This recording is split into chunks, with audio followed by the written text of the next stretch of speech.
됐어? 네.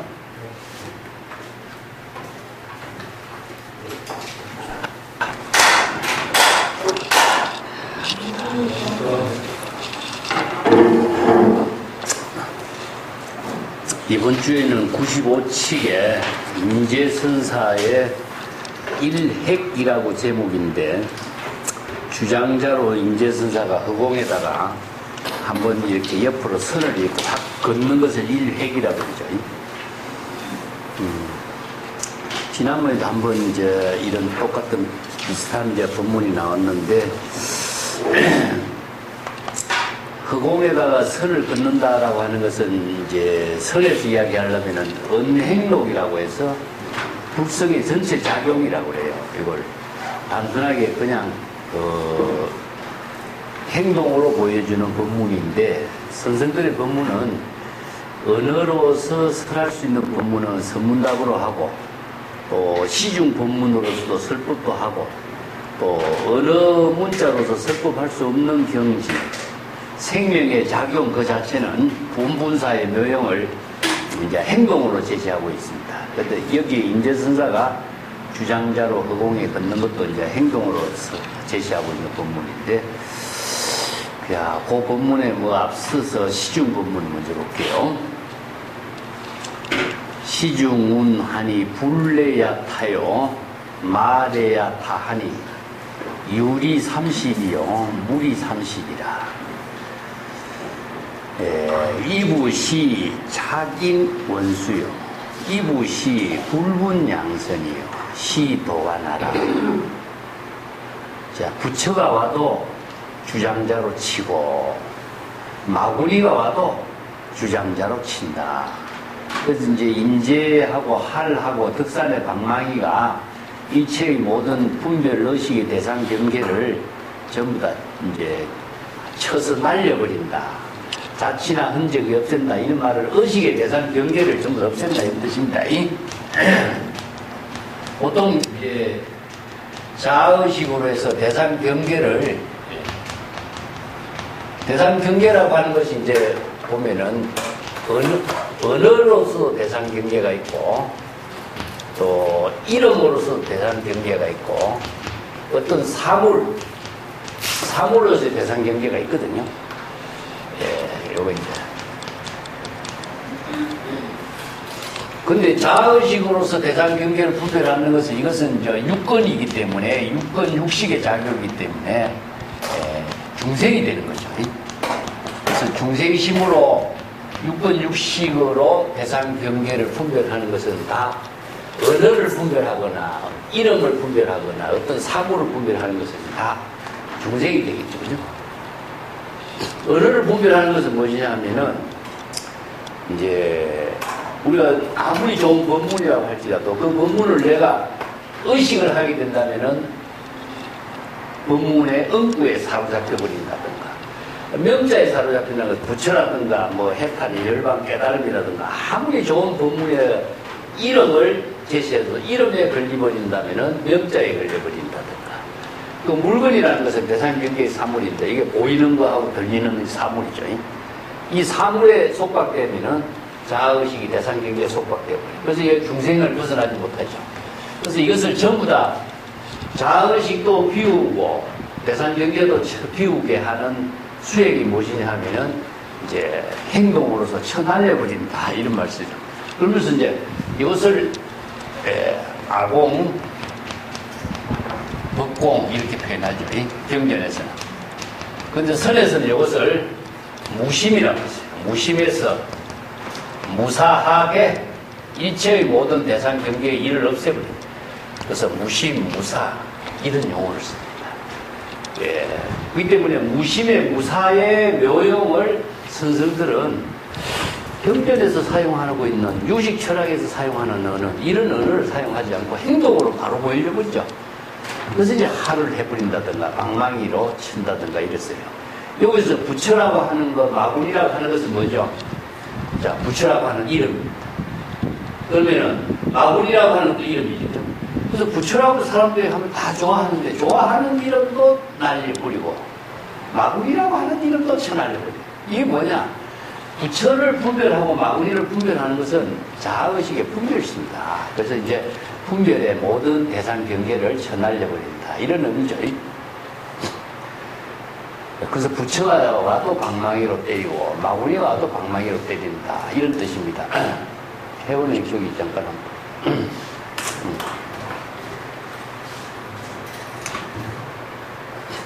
유리 30이요, 무리 30이요. 이건 이제 30방망이를 이렇게 표현했는데, 유리라고 하는 것은 이치에 맞는 말을 유리, 이치라고 하는 것은 이라고 하는 말이요. 전부 다 이법을 말합니다, 여기서. 보통, 이는 이 법을 말해요. 그래서 이치에 맞는 법이죠. 그래서 불교를 보면 진여법이 무엇이냐, 다 이치에 맞는 법을 진여법이라고 해요. 네. 그래서 이제 화엄철학에서는 이 법을 이사로 나누어 이야기하죠. 이치에 맞는 법을 제시해도 30방망이 치고, 무기, 이치에 맞지 않는 말을 해도 30방망이 친다. 이것은 유무의 문제를 두고 있어요. 유무를 분별하는 거, 부처나 마구리를 분별하는 거, 이런 것이 전부 다 중생의 대상 경계를 분별하는 경우입니다. 그래서 일체의 모든 것을 다 날려버린다. 자, 거기에 이렇게 문제를 제시해놓고, 임재선사하고 덕산선사가 선성들이 제시하고 있는 이 행동과 모든 법문들이 자아의식을 무심의 경지에서 무사의 모든 경지를 본분사로 실행하는 법문을 이렇게 이제 앞에 제 소개를 했습니다. 소개하고 난 뒤에 밑에 뭐라고 문제를 제시했냐면은 이것은 원수와 친한 사람을 판단하는 착각을 판단을 제대로 하지 못하고 착각하는 거 아니냐. 부모와 원수를 착각을 한 거 아니냐. 분별을 제대로 하지 못하는 일이 아니냐. 그러니까 부모와 원수를 분별해서 부모는 존경하고 원수는 없애야 되는데 왜 이것은 부처와도 때치고 마구니와도 치고 이렇게 하느냐. 부모와 원수도 분별하지 못하는 착각해야 하는 일이 아니냐. 이제 수행생들에게 왜 이런 법문을 제시하는 것인가 하는 것을 이제 참고해보라 이 뜻이죠. 두 번째는 무엇이냐. 선한 사람, 악한 사람을 분별할 줄 모르는 행동이 아니냐. 이런 이제 문제를 제시했어요.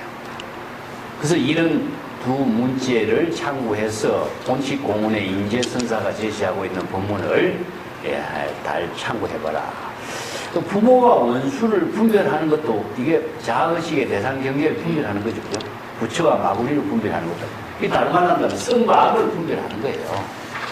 근데 일반적인 윤리의 입장에서 본다면은 이것은 부모를 공격하고 원수를 미워하고 하는 것이 일반적인 입장이지만은 선에서는 그것이 오히려 또 중생심의 작용이기 때문에 불법에서는 다 일체의 모든 것을 함께 다 초월하는 지혜를 부족해야 되는 법문을 쓰라고 있다. 이런 의미죠. 그래서 이제 잘못 이해하면은 이거 원수와 부모를 잘못 분별할 수 있는 안목이 없는 행동이 아니냐. 또 선한 일과 악한 일을 제대로 판단할 수 있는 안목이 없는 행동이 아니냐. 이런 문제점을 이제 정법의 안목으로 잘 판단해 볼 수 있도록 하라. 이런 말이 임재의 법문을 전부 다 조금씩 응용해가지고 지금 시중 법문을 했습니다. 그래서 임재의 법문은 이거 중간중간에 내가 소개를 해놨는데 예를 들어서 1페이지 맨 밑에 내가 해놨습니다. 덕산선사가 이제 방망이로 조사가 마구니가 와도 친다. 불조 마구니 누구라도 대상 경계에 나타나면 다 쳐날려버려야 자기의 본래 면목이 지혜로운 삶을 산다 하는 이런 법문을 이제 자주 쓰라고 있죠. 그래서 덕산의 방망이가 유명하고 임재는 이제 할로서 일체의 모든 대상 경계를 날려버린다. 그래서 이제 선언에서 임재의 할 덕산의 방망이 이렇게 유명합니다. 그 임재어록에 마구니와 부처에 대한 그 망념을 모두 텅비우도록 한 법문이 1페이지 맨 밑에 있습니다. 출가한 수행자는 평상심으로 진정한 견해, 이 임재는 정법의 안목을 진정견해라고 이야기해요. 그래서 임재 어록에 보면은 정법 안장이라는 말도 있고 진정견해도 있고 이런 여러 가지 말이 있는데 이제 진정견해 이런 안목으로 정법 안목을 이야기합니다. 부처와 마구니를 판별하고 진실과 거짓을 판별할 수 있어야 되고 성인과 범부를 판별할 수 있어야 되는 이와 같이 정법을 판단할 수 있는 안목을 갖춘다면 출가인이라고 할 수 있다. 마구니와 부처를 올바르게 판별하지 못하면 그것은 집에서 나와서 다른 집으로 되돌아가는 것과 같이 죄업을 짓는 중생으로 진정한 출가인이라고 할 수 없다.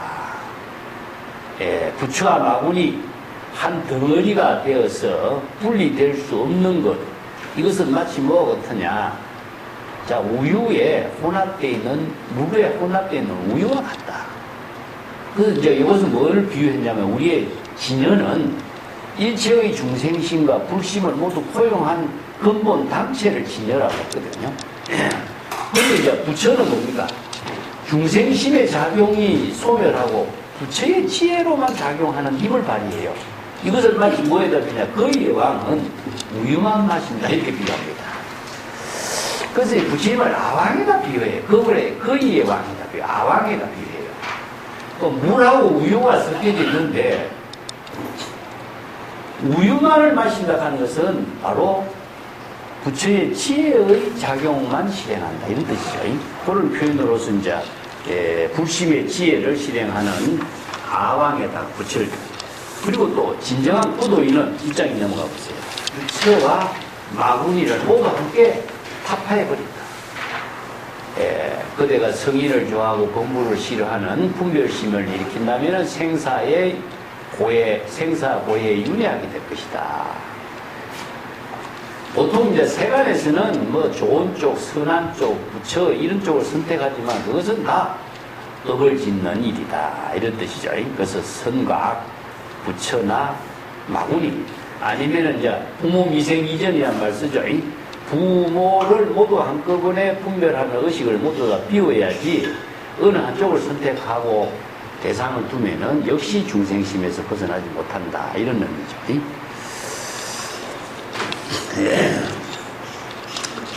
그리고 임재의 법문이 참 뛰어난 법문들이 임재록에 전하고 있는 법문들이 핵심만을 쭉 전해놓고 있는데 여기에도 내가 몇 가지는 소개했습니다. 부처나 마구니 이런 것을 모두 함께 초월해야 된다 하는 부분이고 2페이지 중간에 봅시다.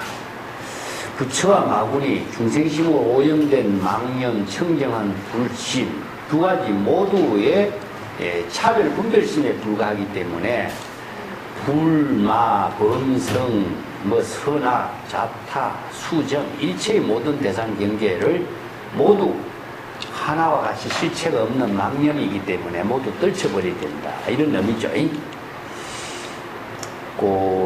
중국 선성들이 가장 많이 인용하고 있는 그 법문 하나가 소품반야경에 있는 이 구절입니다. 소품반야경, 대품반야경에 다 쓰라고 있는데 나는 불도 역시 화나와 같고 꿈과 같이 쓰라니 열반 역시 화나와 같고 꿈과 같이 쓰란다. 만약에 어떤 하나의 수승한 법이 열반의 경계보다 더 훌륭하다고 할지라도 나는 역시 화나와 같이 꿈과 같이 실체가 없다고 써간다. 우리가 이제 건강경에 보면 일체 유의법이 염홍합부형이라고 그러죠. 그죠? 유의법이 화나와 같이 실체가 없는 것으로만 이야기하는 것이 아니고 부처의 열반 해탈 깨달음의 세계도 실체가 없는 거다 이겁니다. 근데 보통 사람들이 부처 열반 해탈 깨달음의 세계는 그 불경계가 있다고 생각하거든요. 이것이 더 큰 병이라는 거죠. 그래서 이제 열반 반야경 같은 데서 이런 법문을 쓰라고 했는데 여기서 부처의 경지뿐만 아니라 마구니의 경계까지도 모두 함께 초월하지 않으면 안 된다. 이런 의미입니다. 그래서 유명한 법문이 이제 살불살조, 초불월조, 부처를 꾸짖고 조사를 욕한다든가, 부처를 삼고 조사도 삼는다라든가 이런 용어들이 선성들의 법문에 자주 이제 등장하고 있습니다. 그 운무서가의 법문에 무엇이 초불월조지담입니까? 부처와 조사를 초월하는 법문은 어떤 것입니까? 이게 우문선한 호떡이라고 유명한 법문이에요. 뭐 호떡하고 초불월조지담하고 뭔 상관이겠어요? 자, 이것은 이제 운문선사의 법문이 굉장히 차원이 다른 법문을 제시해요. 그럼 자기 본문사의 묘용으로 초불월조지담의 경지를 이루도록 해보는 거죠. 근데 우리가 부처를 초월한다, 조사를 초월한다 이런 말을 쓰는데 부처, 예. 자, 부처나 조사는 그럼 어디 있습니까, 사실은? 어? 네? 우리가 생각해 볼 점이 무엇이냐면은, 부처라고 하는 글자하고 조사라고 하는 글자가 제시하고 있는 힘이, 여기에 부처가 있을까요? 근데 보통 사람들이 부처라고 하는 글자만 딱 제시하면은, 여기에 부처가 있다고 생각해요. 그렇기 때문에 이게 뭐냐면은 언어 그 자체가 지니고 있는 하나의 딜레마라고 할 수 있어요. 이게 우리가 보통 부처라고 하는 말을 이 방편의 언어인데, 예?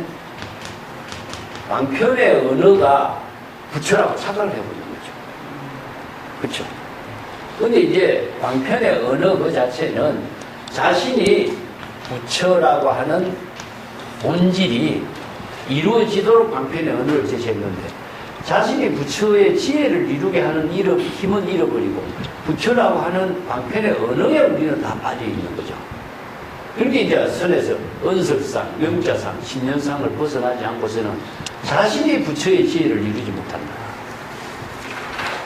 보통 보면은 방편의 언어 그 자체 속에 우리는 속박되어 있다고 할 수 있어요, 사실은. 왜 그러냐면은 우리의 의식이 언어예요. 부처라고 하는 말을 의식하게 되면은, 부처라고 하는 말이 어떤 우리의 의식을 만드냐면은, 부처는 위대하고 훌륭하고 성스러운 그런 관념에 의해서 우리들 스스로가 부처는 좋은 쪽으로 생각해버리고, 아니, 마구니익 하면은, 마구니는 무엇이냐? 모든 도를 장애하는 것이니까, 장애자로서 마구니의 이미지를 우리는 갖고 있는 거죠. 그래서 그런 사고력을 가지고 언어 속에서 우리가 분별하면서 자신의 의식 자체가 그 분별심으로 빠지게 되는 거죠.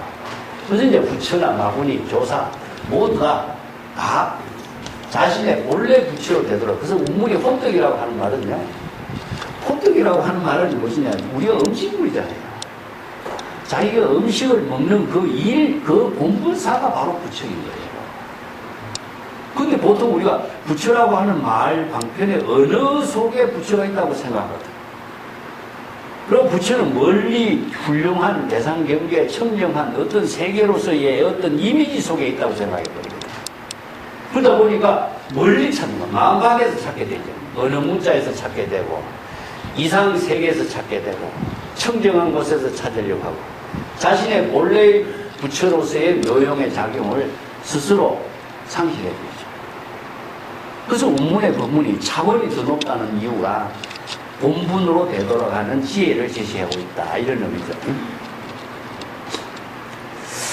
그 불조 불마에 대한 분별심, 이 화나와 같이 실체가 없는데 그 언어만 제시하면은 부처라고 하는 언어, 부처라고 하는 형상, 명상 그 자체에 속박되어서 자기를 잃어버리고 있다. 그래서 동산 양계선자가 불법을 깨달아 체득하려면은 부처나 조사를 마치 원수처럼 봐야 한다, 이런 말 쓰는 거죠. 그래서 대상 경계를 벗어날 수 있어야 된다. 자기 본분으로 되돌아갈 수 있어야 된다. 이런 의미로 이런 말을 써요. 그 3페이지 넘어갑시다. 그래서 이치에 합당한 말을 해도 30방, 이치에 합당하지 않는 말 해도 30방. 이것은 30방망이라고 하는 것은 이제 뭐 일분방이라고 해서 큰 형벌을 부여하는 것인데, 그 정법의 안목을 부족하지 못한 죄다. 그게 유무의 차별 대상 경계, 옳은 거, 그런 것을 분별하는 것 자체가 다, 대상 경계에, 집착하고 있는 중생심이기 때문에 방망이 맞는 것은 똑같다. 그렇게 해서 30방망이를 맞아야 된다. 이런 안목이 없는 것을 이제 지적한 거죠.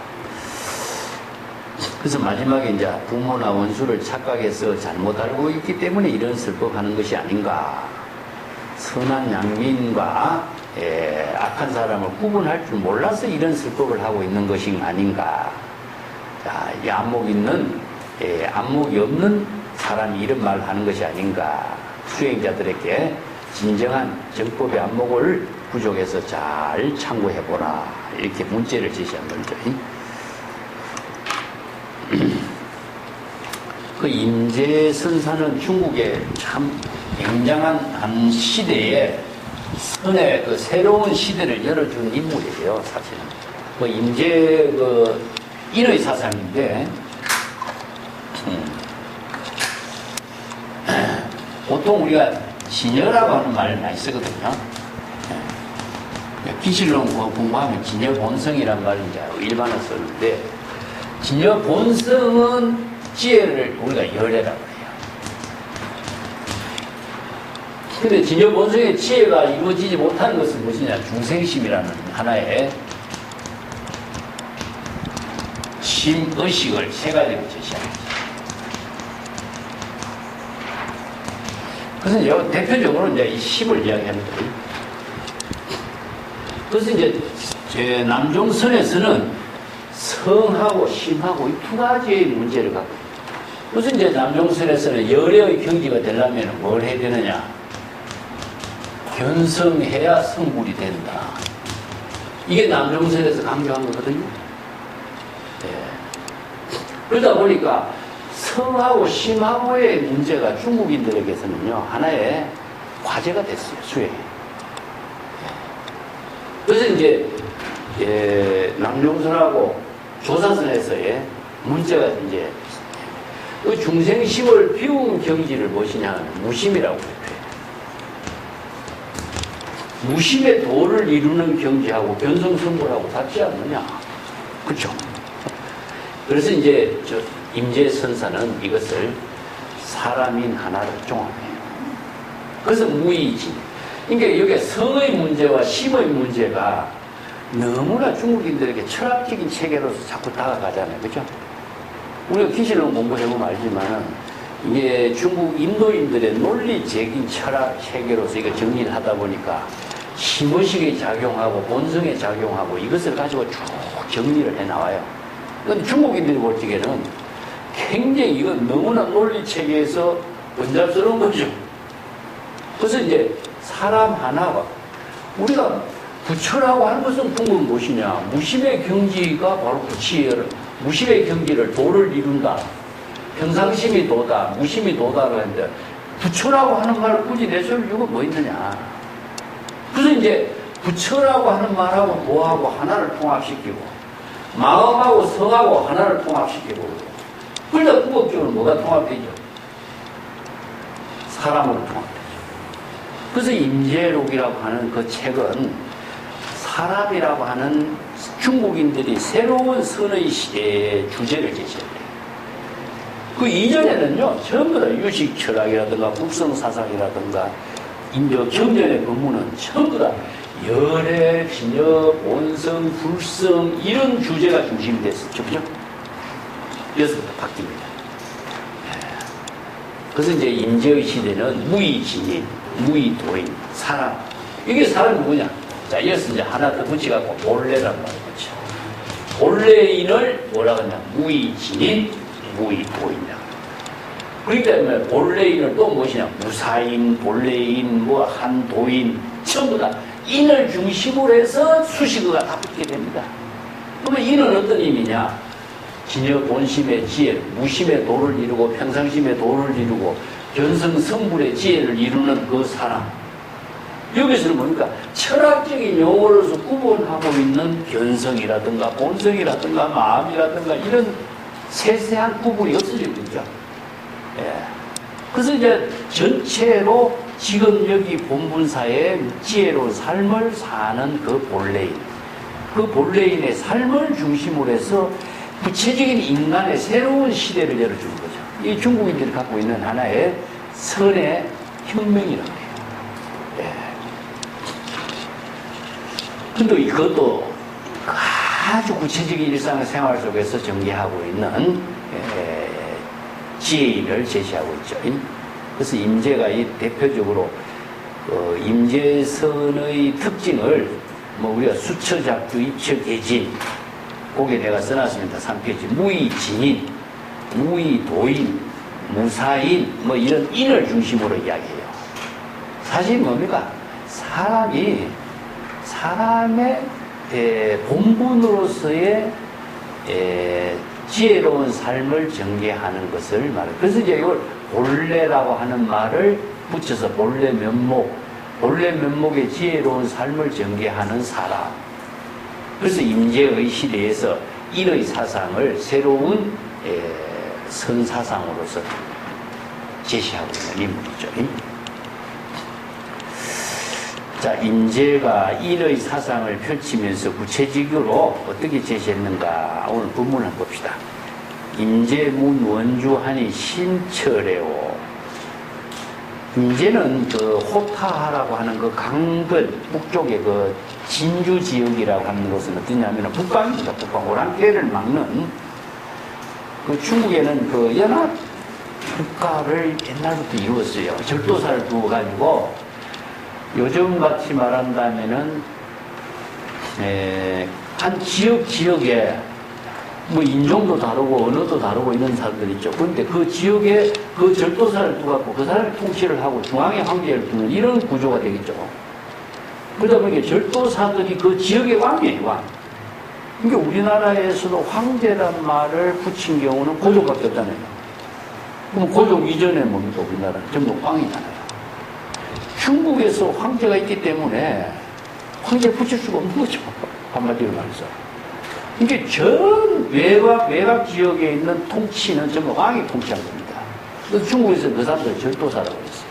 그래서 진주 지역이라고 하는 것도 오랑캐를 막는 북방 그 지역에 이제 군사도시라고 하시죠. 군사도시. 임재를 장군이라고 표현하는데 임재가 주로 활약했던 그 지역의 사람들은요, 군인들입니다, 군인들. 그래서 임재가 어디에 갔냐? 군인들이 있는 그 군막에 가서 근무를 하고, 그래요. 그런 경우가 많아요. 그렇기 때문에 임재가 그 임재나 조주가 살고 있던 그 지역은 황량한 지역의 사람들의 그 중심이었죠. 근데 이제 조그마한 호타라고 하는 암자의 주지로 살았다. 근데 그 당시 이제 여기에서는 원주가 등장하고 또 전자가 등장해요. 그러다 보면 사찰에 살림을 맡은 사람 몇 사람이 등장을 하고 있는데 큰 규모의 절은 아닙니다. 임재가 원주에게 질문했어요. 어디에 그대는 어디 갔다 왔는가? 이 이제 원주가 밖에 외출에 돌아오니까 이제 질문을 한 겁니다. 근데 이제 선생들이 일상생활을 하는 모든 것 자체가 다 수행성의 집단은 그냥 일반들의 대화를 하지만은 선문답이에요. 장운 절에 속벽을 치면서 지금 여기 자기 일을 한다. 이렇게 지금 자기 일을 하고 왔다. 이렇게 말해야지. 이런 의미죠. 절이래. 이 절이라고 하는 말이 항상 내가 여러분 이야기했지만은 줄임말입니다. 자기 일을 하고 왔다. 막 이렇게 의미를 두고 있습니다. 자, 그 원주, 우리가 이 원주라는 말을 요즘도 쓰죠. 중국의 그 선언에서 직책이 구체적으로 드러나게 된 것은 이제 경전에서는 유난은 있어요. 유난은.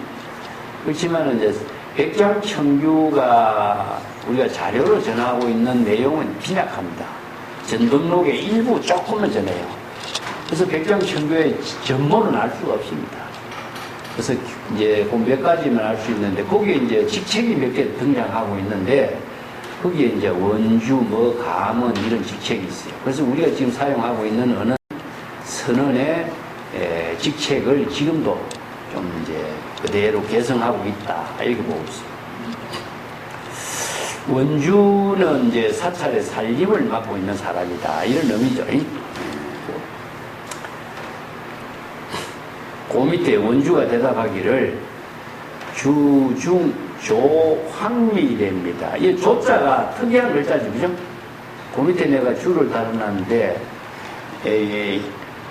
현미, 뭐, 찹쌀이라고 하는 이 조자는 그런 의미인데, 조자하고 밑에 적자가 있어요. 적자.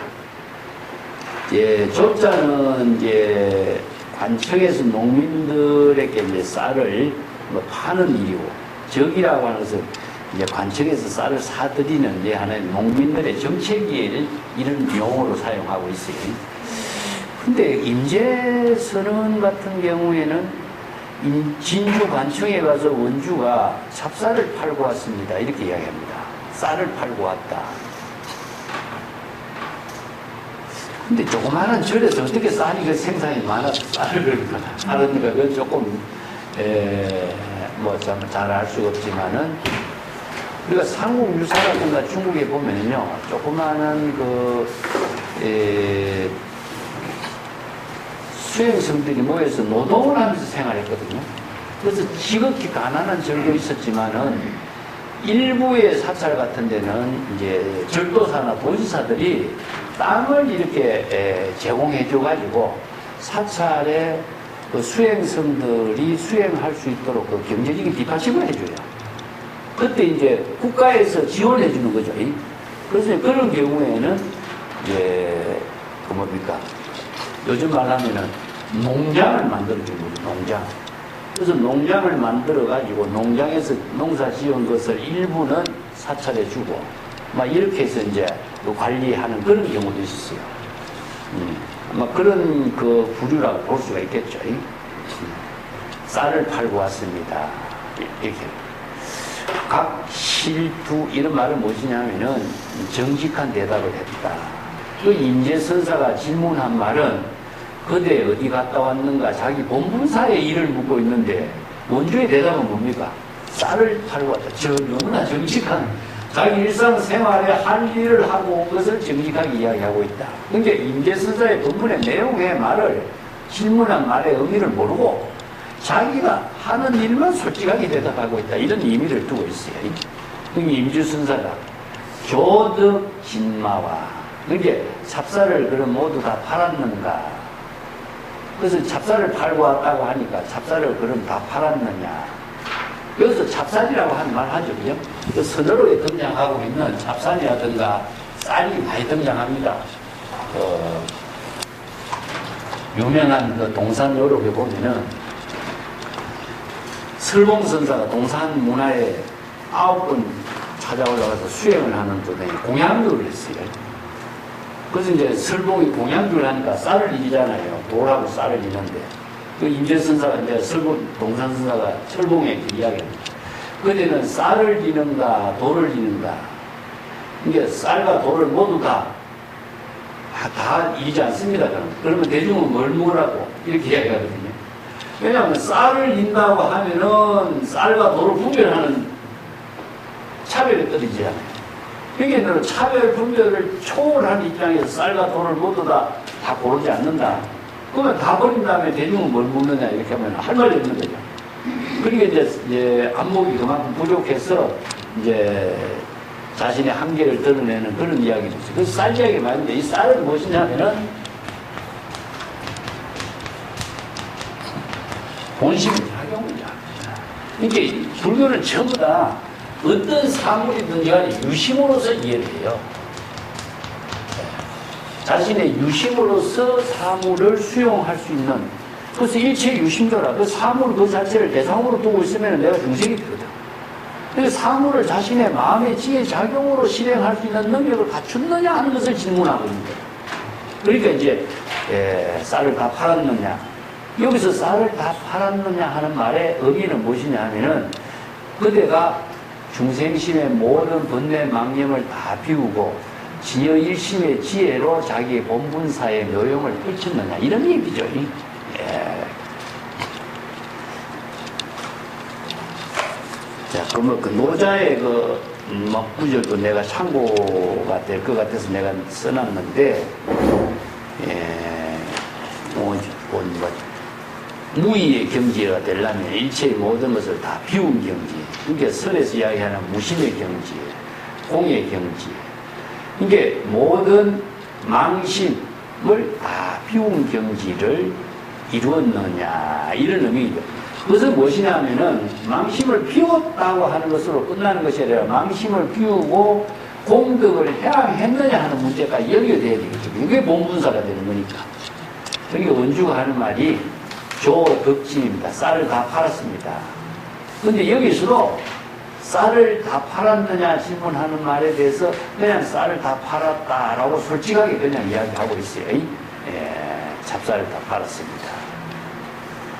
그게 양탑에 불을 해두라. 탑을 붙인 것이 양쪽 어깨에다가 집을 잔뜩 짊어지고 있기 때문에 해도 자기의 얼굴을 돌릴 수 없어. 본래로 되돌아갈 수가 없다. 양쪽 어깨란 차별상에 떨어져서 자기의 본래의 얼굴로, 본래 면목으로 자기의 얼굴을 되돌아갈 수 못한 거예요. 이게 쌀을 팔았다 하는 거하고 쌀을 대상 경계로 두고 있기 때문에 차별 분별심에 떨어진 중생심에 있어서 자기 본래의 안목을 본래 면목을 회복하지 못하고 있다. 이렇게 비판을 하는 샤그를 했어요. 그게 선문답은 전부 다 일상의 평범한 대화인데 선생들은 그래도 평범한 대화 가운데 본분사의 묘용, 정법의 안목을 부족했느냐 이걸 점검하는 대화를 하고 있습니다. 임재선사는 이 주장자로 일해본 환조덕 적에마와야 했어요. 그래서 이제 임재선사가 말이 이제 안 통하니까 주장자를 가지고 허공에다가 한번 선을 그으면서 지금 여기 자기 본분사의 묘용으로 작용하는 찹쌀도 팔았는다. 이렇게 찹쌀을 갖고 찹쌀을 파는 일을 자기 본분사의 묘용으로서 실행하는 경지를 이제 팔았는가 질문을 하는 거죠. 근데 주장자로서 허공에다가 한번 선을 그었다라고 하는 것 자체는 무엇이냐면은 지금 여기 임재선사가 자기 본분사를 실행한 거예요. 이거 불성의 전체작용입니다. 그 금봉선사 이야기를 내가 5페이지 맨 밑에가 한번 했죠. 우리가 전부 종용 61책에다가 했는데 그 뒤에다가 해놨습니다. 금봉선사가 역시 주장자를 허공에다가 한번 선을 긋고 지금 여기 바로 자기 본분사의 작용이다.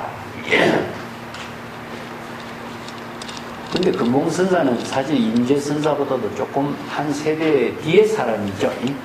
이 때문에 임재선사의 이런 법문을 참조했다고 할 수 있고, 또 자신의 반편의 지혜를 제시했기 때문에 자신의 본문사의 묘용이지만 이런 사례들이요, 이게 선생들 법문들 가운데 여러 가지 이렇게 사례들이 같은 것이 있어요.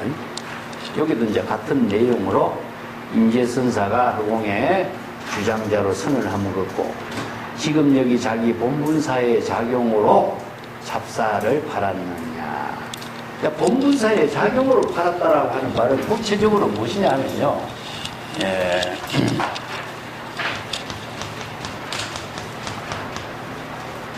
본분사를 불십의 전체 작용이라 그래요. 선에서는.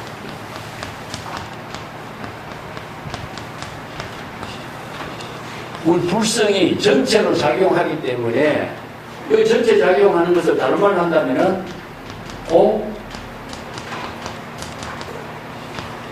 이제 무심의 묘용이 되겠죠. 그죠? 여기 따라 무심의 지혜 작용.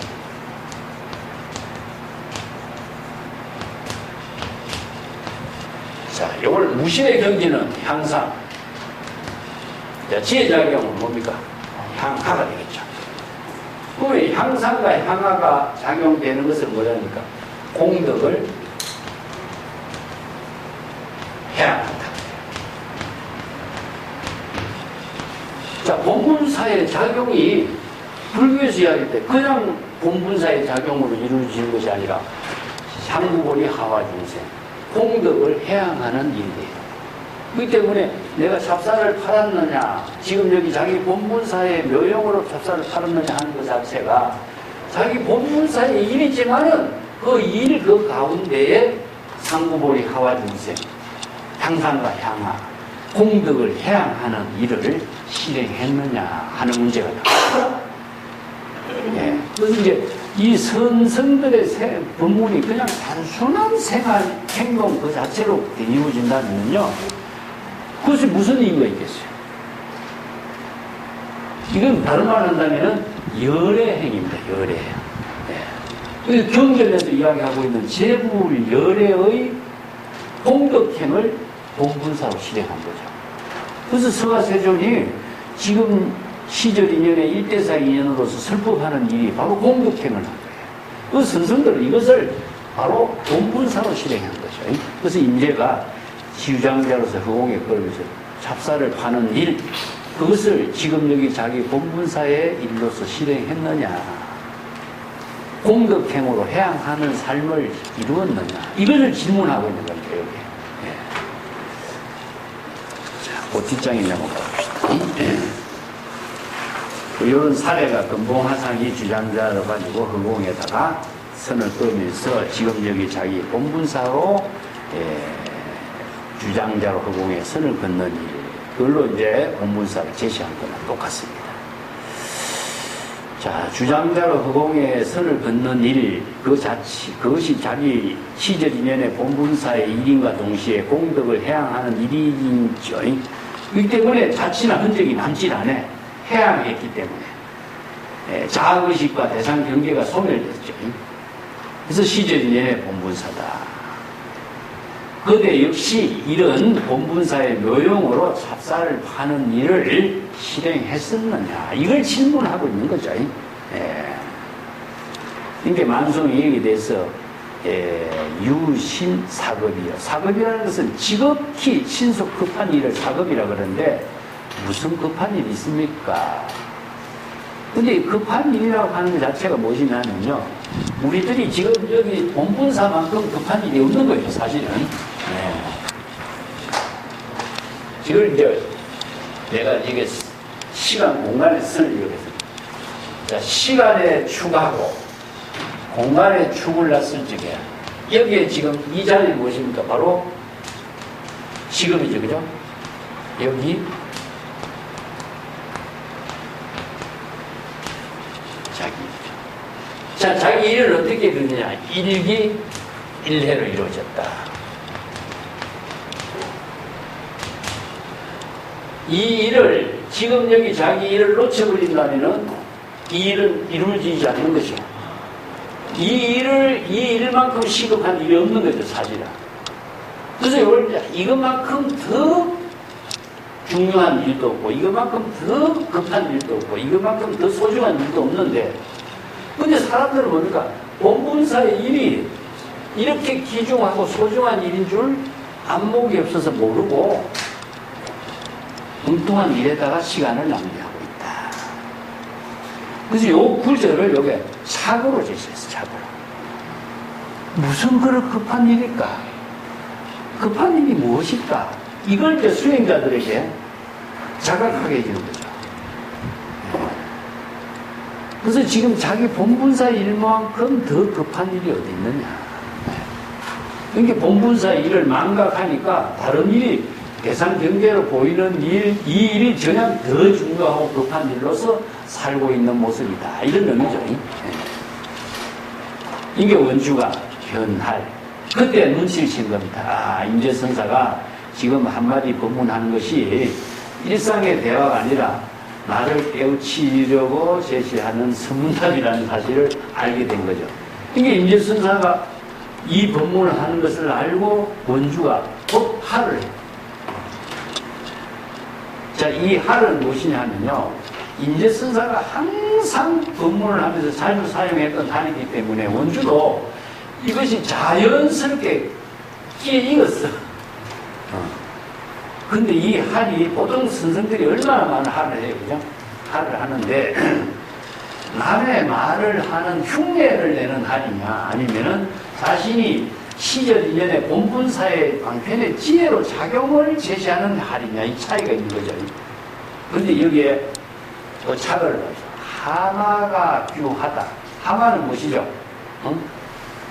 두꺼비예요, 두꺼비. 두꺼비가 절규했다, 이런 말이죠.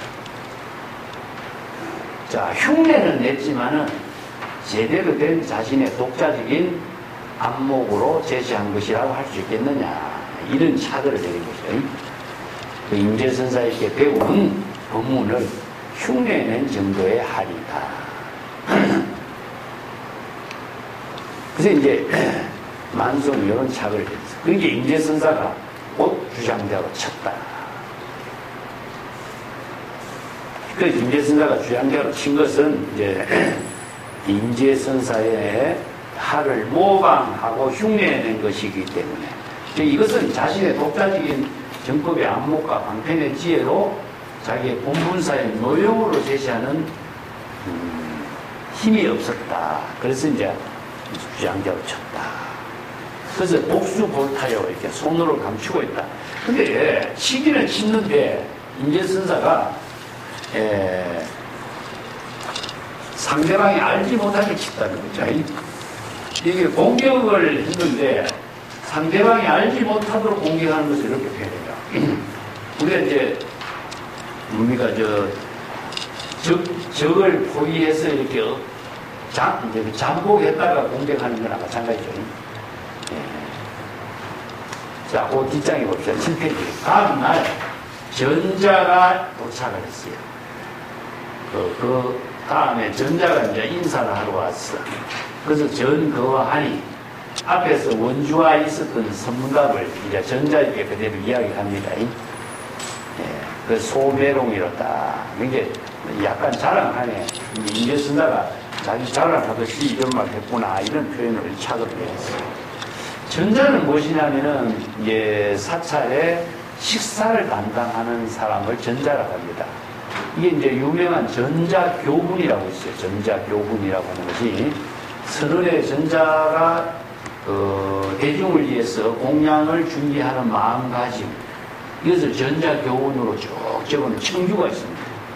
그만큼 전자가 대중들을 위해서 음식을 준비하고 공양을 준비하는 그 마음가짐이 굉장히 중요하기 때문에 이제 전자교훈을 따로 만들어 놓고 있죠. 그래서 전자가 원주는 불례 화상입니다. 그 앞에 원주하고 임재선사의 대화 이야기를 임재선사가 전자에게 이야기하니까 전자가 원주는 화상의 뜻을 전혀 이해하지 못하고 있군요. 자기는 이해하고 있다고 이제 생각하고 이런 말 하는 거죠. 그러니까 부시화문이었다. 이 말이 화를 초래하는 말인 줄 원주는 전자는 아는지, 이런 의미죠. 부시화문이란 말을 우리가 이제 불교 경전에서도 자주 쓰고 있죠. 말 조심해라, 이런 말도 쓰고 있습니다. 그 임재선사가 이우장마생이요. 그대는 그러면 어떻게 그대 견해를 한번 제시해봐라. 그대는 어떤 안목으로 내가 이런 말을 방편으로 제시할 수 있겠느냐 하니까, 그게 전자는 변예배, 곧바로 예배, 절을 했습니다. 절을 하는 것 자체가 어느 문자를 초월해서 자기가 행동으로 잘 수용해서 잘 알았습니다 하는 의미로 절을 하는 것으로 자기가 모든 방편의 지혜를 제시했죠. 그런데 임재선사는 곧바로 쳐버려요. 역시 주장대로 쳤다. 자, 이걸 이제 전자도 임재선사에게 주장대로 맞았고 원주도 임재선사에게 주장대로 맞았죠. 근데 전자가 예배를 하는 모습을 보고 만송은 뭐라고 착을 했냐면은 전견 불가미로다, 이런 말. 이 절이라는 것은 이제 더욱더 감당하기 어렵다. 이제 임재선사의 안목의 자신의 독자적인 견해를 제시하는 입장이라고 볼 수가 없다. 임재선상의 법문을 수용할 수가 없다. 이런 뜻이죠. 예. 그 다음에 임재선사가 방망이를 치니까 진숙회로다. 이게 손으로 통쾌하게 이제 방망이를 쳤다. 자신의 안목을 제대로 제시하지 못했기 때문에 임재선사가 통쾌하게 방망이를 친 것이다. 이렇게 이제 임재선사의 법문을 완전히 파악을 하지 못한 데 대한 이제 방망이를 맞았다. 그런 표현으로 이제 자극을 내렸습니다. 자, 8페이지 맨 밑에 한번 봅시다.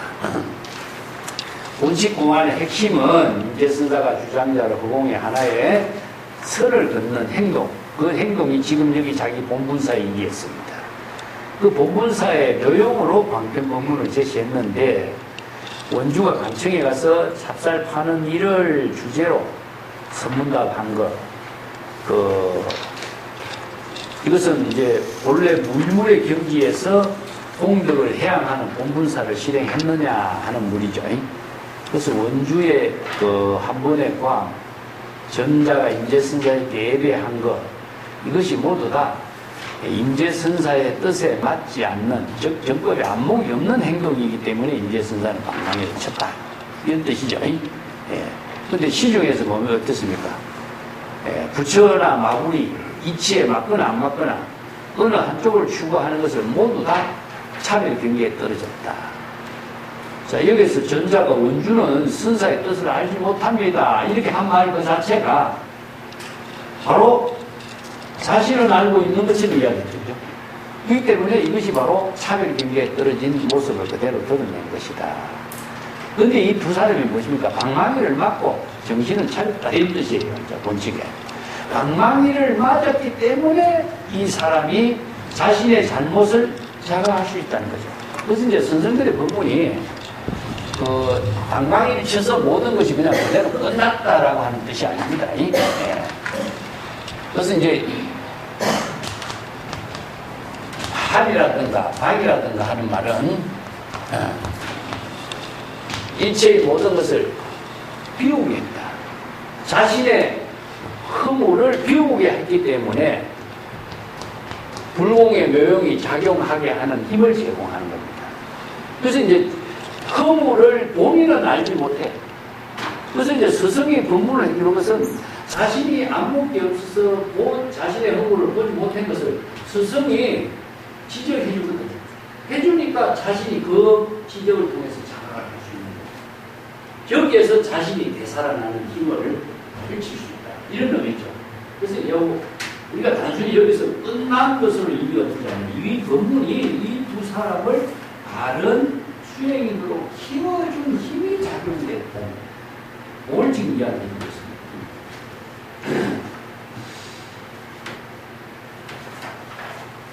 이 창에서 한번 정리해 봅시다.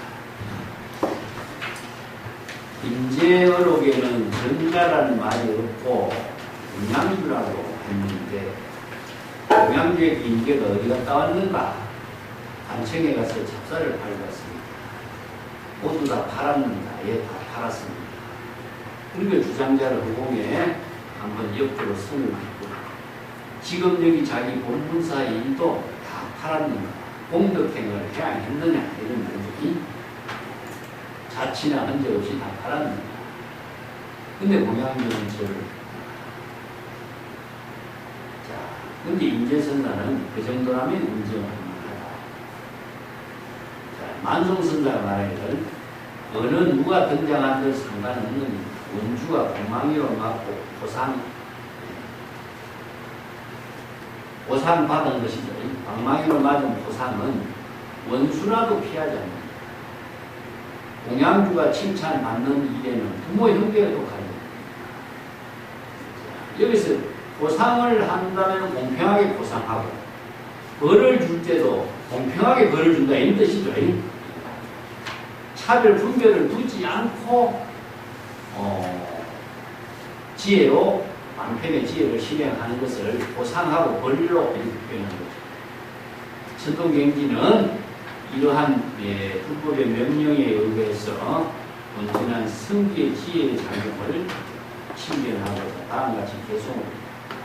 신동경지선사의 법문은 인재선사의 법문을 개송으로서 다시 독자적인 안목을 제시했다. 이런 의미를 그래서 소개를 합니다.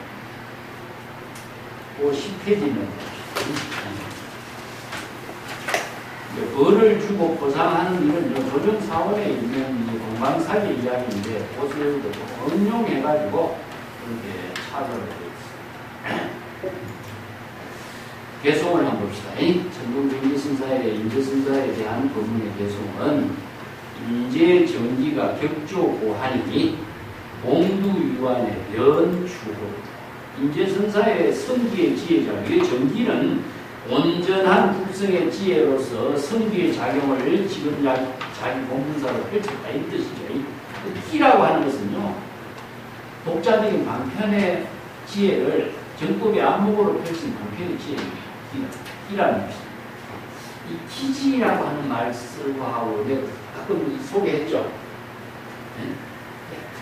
기지하고 성기하고 이거 다릅니다.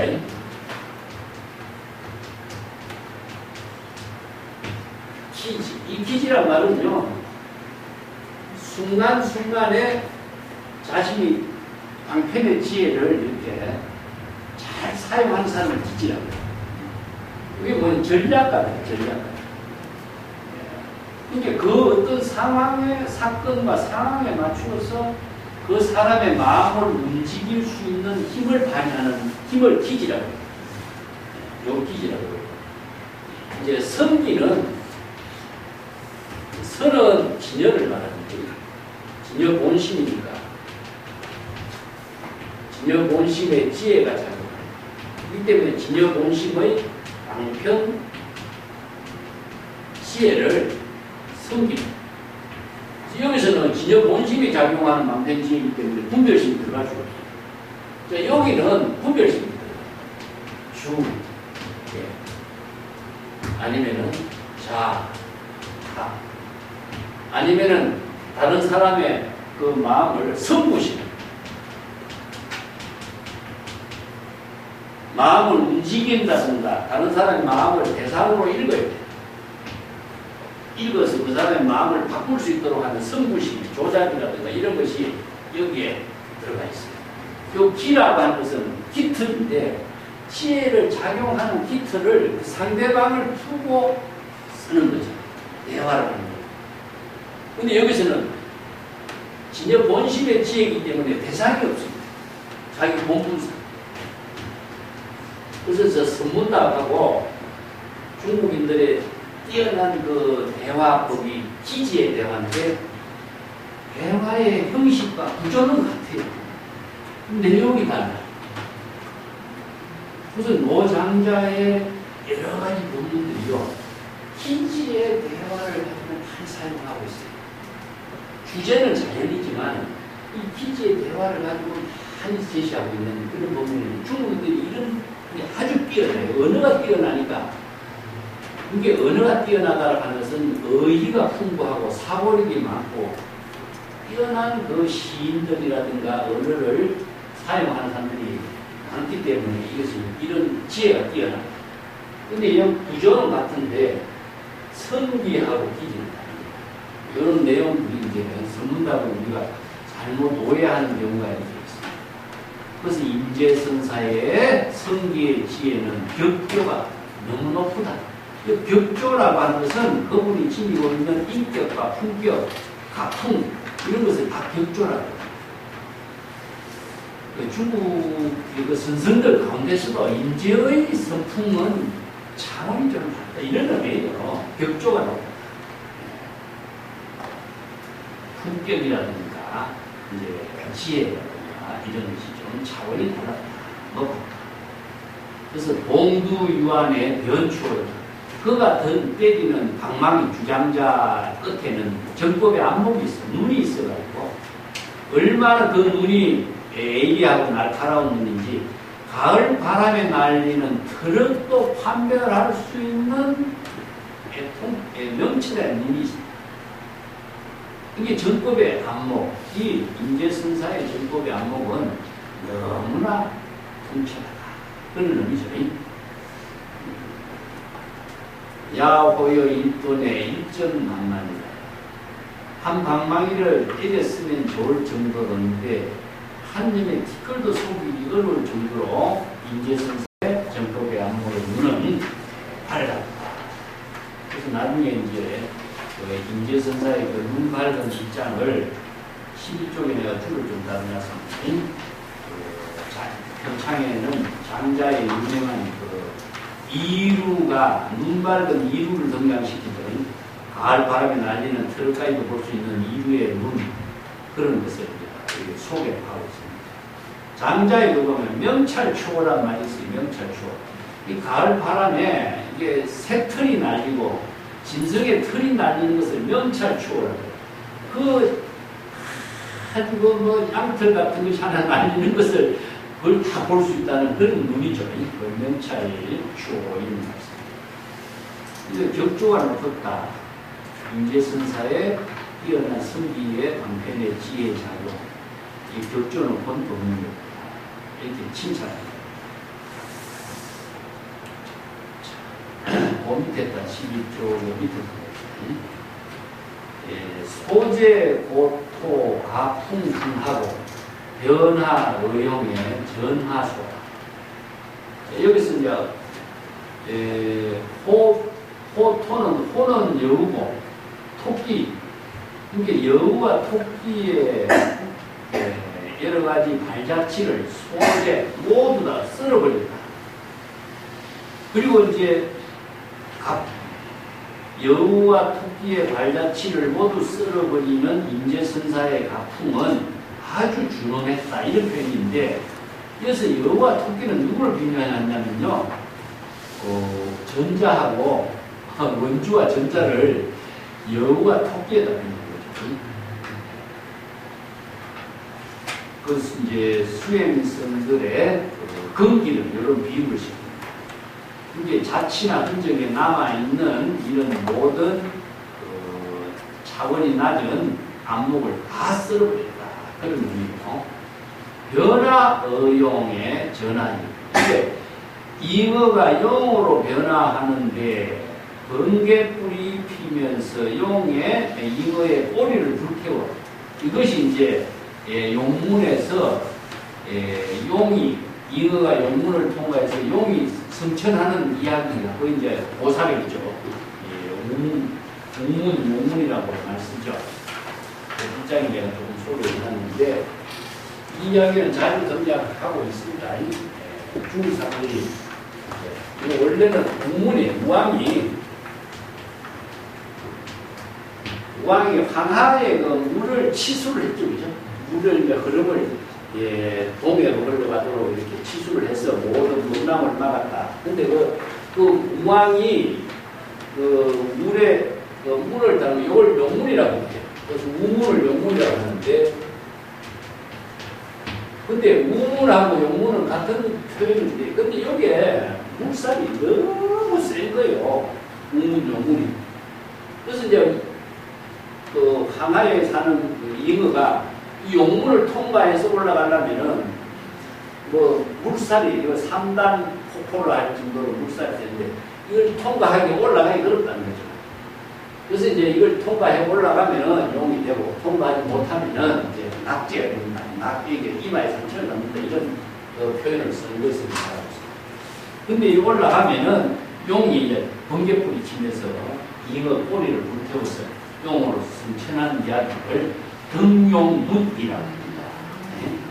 그래서 이제 등용문을 이루고 오지 못하면 낙제가 된다. 정대기라고 해서 이마에 상처를 받는다. 그래서 유명한 도사로 쓰이죠. 그 이야기인데, 이 수행성들이 인재선사의 법문을 듣고서 삼단 폭포에 뛰어올라서 용으로 변화하는 도사. 그래서 꼬리를 불태우고. 자, 이런 신통한 묘용을 이제 인재선사가 법력으로, 법행의 법문으로 제시합니다. 여기서 이제 원주와 전자를 인재선사가 주장자로 쳐서 이렇게 두 사람을 다 안목을 갖춘 수행성으로 지도했다 하는 것을 12조, 여기 이제 살인금, 살인도, 이것은 선생들이 이제 방편의 지혜를 살리는 할인도, 또 중생의 모든 삿된 망념을 다 소멸시키게 하는 살인도. 근데 원래 살인도가 먼저고 할인도를 뒤에 붙이는 게 여기서 문제 바꿔놨어요. 그래서 살인도 불심의 지혜의 생명을 살리는 것이고 중생의 망념을 죽이는 지혜의 칼을 휘둘렀다. 임재가 주장자를 휘두른 것은 이 두 가지 역할을 펼친 것입니다. 그런 방편의 지혜를 펼쳐서 두 사람들을 다른 안목을 갖추도록 했다. 이런 의미를 두고 있습니다. 살인도 할인도 이야기도 우리가 성에서는 뭐 여러 자주 나왔는데 거기에 차루가요. 이게 언어에서 자주 쓰이는 말인데 유교자자 이런 말 쓰죠. 유교자자라는 것은 교자자라고 하는 것은 뭔가 약간 모질한 듯하다, 뭐 겨우 맞다 이런 의미를 써요. 근데 유자를 붙여가지고 그 정도라면은 인정할 만하다 이런 표현을 써요.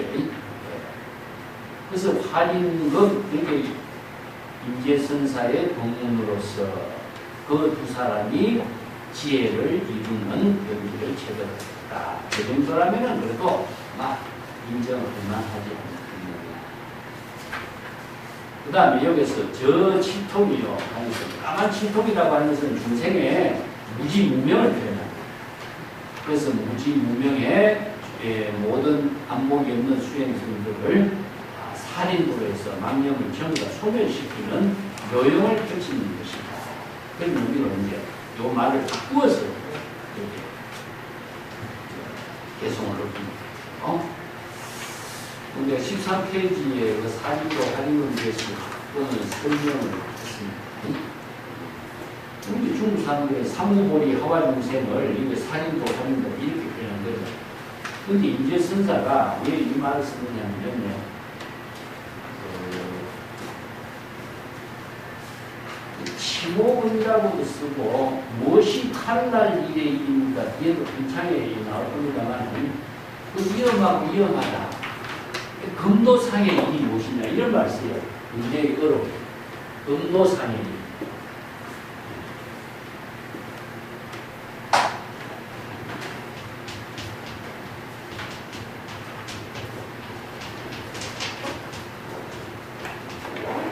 칼날 일의 일이죠. 칼날 일. 이 칼이라고 하는 것은 이제 지혜를 의미합니다. 지혜에 작용하는 본분사의 일을 금도상사라고 이렇게 표현했는데, 임재선사는 위험하고 위험하다 이렇게 표현해요. 이게 칼날 위에 일이니까 위험하고 위험하다. 그 금도상의 일이니까 이게 두 가지를 표현해요. 하나는 뭡니까? 살인도.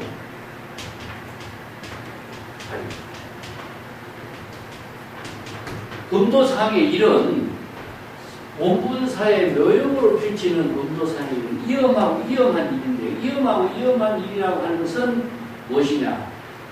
조심하지 않고서는 절대 이룰 수 없죠. 이 때문에 중생식으로서는 절대 할 수 없는 일이야. 그래서 이제 조심한다는 것은 바로 정신 바짝 차려서 진여 본심으로 자기 본분사로 실행합니다. 이 본분사로 실행해야 될 일이 무엇이냐? 하나는 상부보리, 하나는 하와중생. 그래서 금도상사를 살인도 하는 겁니다. 그래서 이걸 이제 향상사, 이걸 향하사. 그래서 향상사는 상부보리, 하와중생. 그래서 공덕을 실행하는 향. 이게 이제 금도상사. 이 선생들이 이렇게 이제 선의 지혜로운 삶을 여러 가지 이제 고사를 가지고 마음대로 방편법문을 제시했습니다. 그래서 살활자재라고도 쓰고, 항상 향하, 정기불용, 이런 말들을 자주 사용하면서 선의 언어로서 정착했습니다. 자, 13주. 의천조설의 이치모하니. 그래서 의라고 하는 것은 의지하다 그런 뜻이죠. 예, 그렇게 의천이라는 것은 하늘에 의지하다는 뜻입니다. 하늘에 이런 뜻입니다. 조설이 취모. 여기 이제 차가운 그 빛인데 그 하늘에까지 그 빛이 이제 예리하게 비쳤다 하는 말인데 그걸 뭐 이렇게 은유적인 표현을 쓰죠. 비유적으로. 이게 치몰이라고 하는 명금을 말합니다. 그래서 칼날루에다가 트럭을 하나 놓고 불면은 이제 털이 떨어지는 것을 그건 치모금이라고 해요. 그래서 이제 중국의 명금들을 치모금이라고 부르는데 치모금의 명금보다도 더 예리하다. 이게 누구를 이야기했냐면은 인제선사 방망이를 하거든요. 인제선사의 방망이는 지혜 광명의 빛이 너무나 냉정하고 처절하다. 그 빛이 칼날이 눈을 비추는 것처럼 눈이 햇살을 비춰가지고 그 공에 쫙 햇살이 비쳐 올라가는 것처럼 그 칼날에 살벌한 칼날이 비치는 모습입니다. 이게 일체 중생심의 사량 분별이 접근할 수 없는 그런 그 입장을 이렇게 표현한 것인데 인제선사의 방망이는 이렇게 냉철했다. 즉 정법의 안목으로 펼치는 지혜의 요용은 일체 중생심의 사량 분별이 접근할 수 없는 경지요. 진여일심의 지혜로 일체의 망령을 차단하는 동시에 진여일심의 지혜를 본문사로 실행할 수 있도록 했다. 그래서 치모금과 같았다. 이렇게 이제 얽혔습니다. 거기에 착을 보면 수감 정처요. 누가 감히 바로 쳐다볼 수 있겠는가. 자, 인제선사의 이러한 성기의 지혜작용을 펼치는 경지를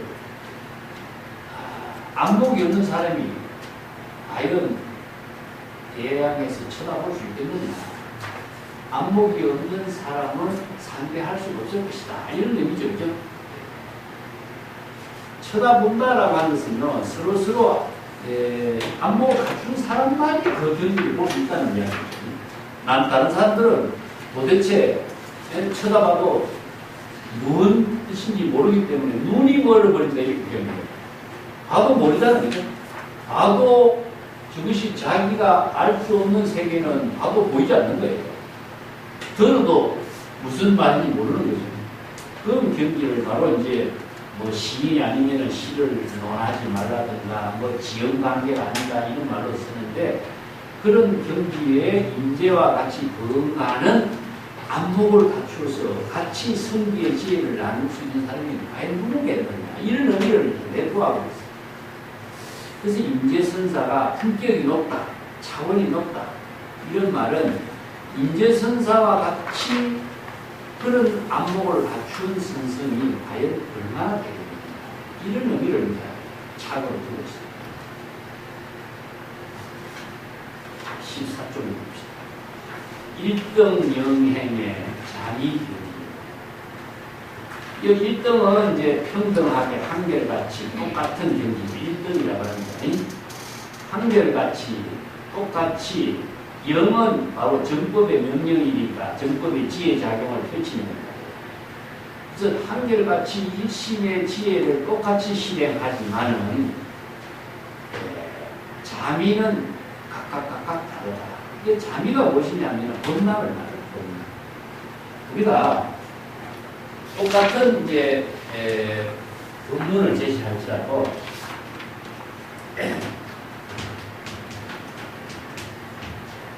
이 법문을 중생수기 더 미익이라는 뜻이죠. 중생은 어떻습니까? 자기 그릇에 맞춰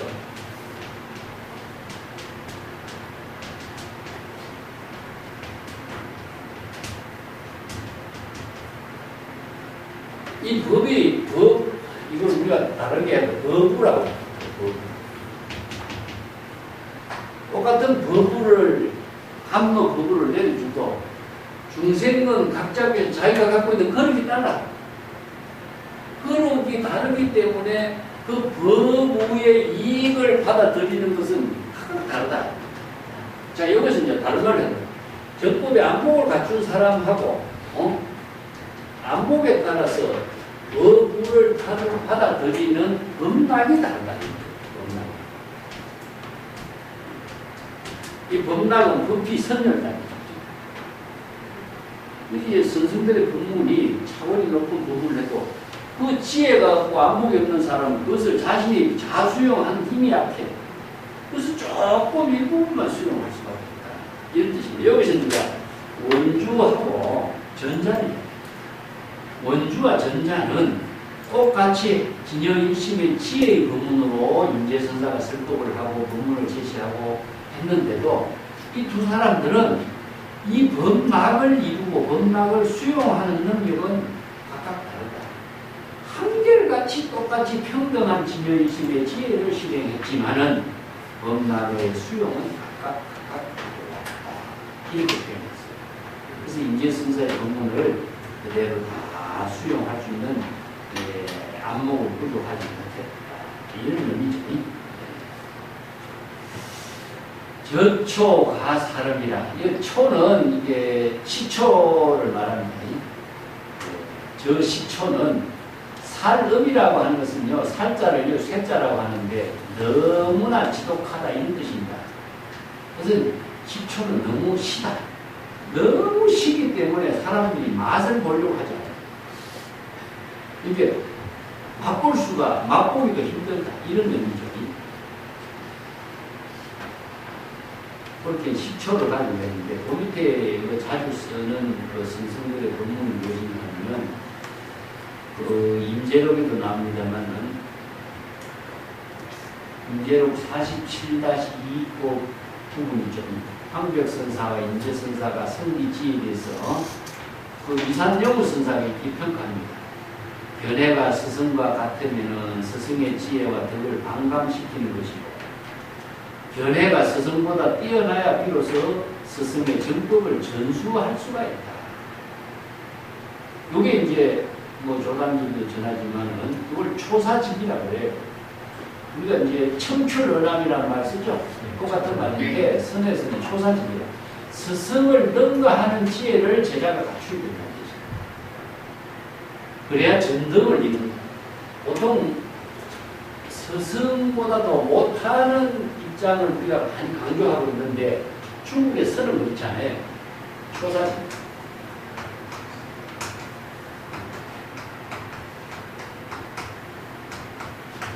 스승을 능가해. 제자가 스승을 능가하는 안목을 갖추지 못하면은 그 법은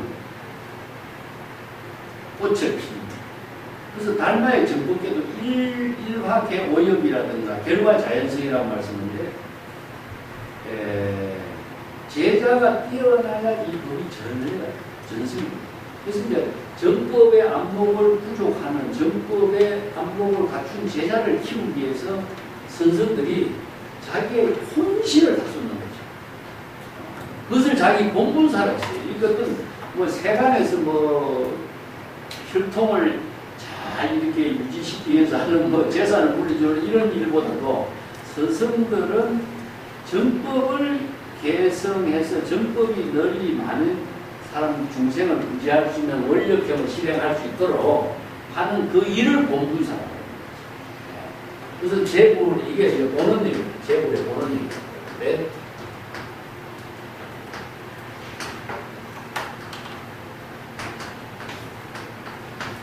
제불의 본원이라고 하는 말은요, 이체의 모든 제불이라는 그런 의미가 아니고, 제불이라는 것은 모든 진여 본심의 지혜를 제불이라고 합니다. 이게 이것은 진여 자연의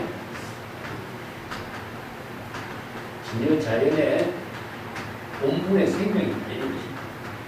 본분의 생명에 작용하는 힘을 보는 일이에요. 그래서 우리가 후기에서 이야기하고 있는 원력이라고 하는 것은요, 목적을 이루는 말입니다. 자신의 생명의 묘용을 실행하는 것을 보는力이라고 하고, 그걸 본분사로. 그런 경지를 이제 스승과 제자의 정법으로서, 교육으로서, 본분사로서 실행했다. 그런 의미입니다.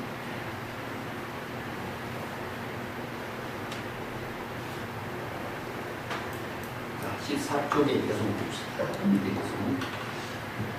10분 통처 시수조요. 10분이라는 수는 충분하게, 뭐 완전하게, 10이라고 하는 숫자는 완성의 의미를 두고 있습니다. 그렇기 때문에 충분하게 아픈 곳을 누가 알았어요. 여기서 통처라고 하는 것은 아픈 곳이지만은 아프게 하는 그 돌입니다. 우리가 아프게 하는 경지는 뭐죠? 우리들이 아픔을 느끼고 어디서 느끼죠? 응? 마음에서 느끼죠. 이게 그 통처를 아픈 곳이라고 하는 것은 아픔을 느끼는 그 마음작용. 그 때문에 우리가 부끄러움을 느낀다든가 아픔을 느낀다든가 하는 것은 철학인데 본심을 이게 우리가 부끄러움을 느낀다든가 자신의 과오를 안다든가 하는 것 자체가 통처를 알아야 자신이 본심이 이 자각을 하게 하는 힘이다. 그래서 초발심 정각을 유지한다든가 자신의 과오를 알지 못한 사람은요, 본심으로서 과오를 벗어나게 하는 힘을 발휘할 수 없어요. 예, 그래서 이게 설에서 이야기하는 연기정각이라고 하는 거죠. 자신의 망념이 일어난 사실을 망념을 자각해야만이 망념에서 벗어나서 본심을 회복하고, 그래서 아픔을 느끼고 자신의 과오를 느끼고 망념을 자각하게 하는 힘을 누가 아는가? 자, 이걸 알려면 뭐가 필요한데? 안목이죠. 안목이 없는 사람은요, 아무리 아픈 것을 찍어주고 안목이 없으면 아픈 본심을 자신으로서 지혜를 이루게 하는 힘을 바꾸지 못해요. 그래서 충분하게 진여인심의 지혜로 이루어지는 아픔을 누가 깨달아 제거해줍니까? 이거 조가요. 이심전심의 참, 이 개성은 정말 참 멋있게 읽었어요. 우리가 지연관계라고 하는 말을 하는 것도 무슨 말인지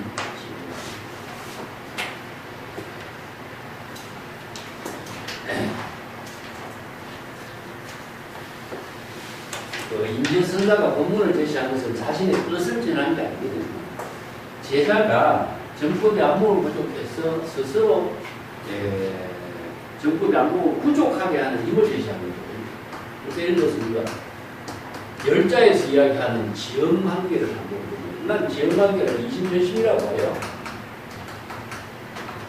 이심전심이 되는 그 도리를 이야기하고 있는데, 중국의 선생들이요, 이심전심이라는 이런 선언을 쓴 것은요, 지연이라고 하는 중국인들이 갖고 있는 이런 고산을 새롭게 자신들이 활용해서 쓴 거예요, 사실은.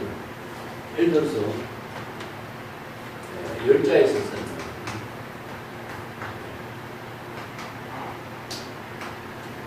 대가가 연주를 하죠. 경무를 하죠. 오산이라고 하는 곡의 연주를 합니다. 동명이 높은 산에 오산에 연주를 하니까 동작이 되는 것입니다.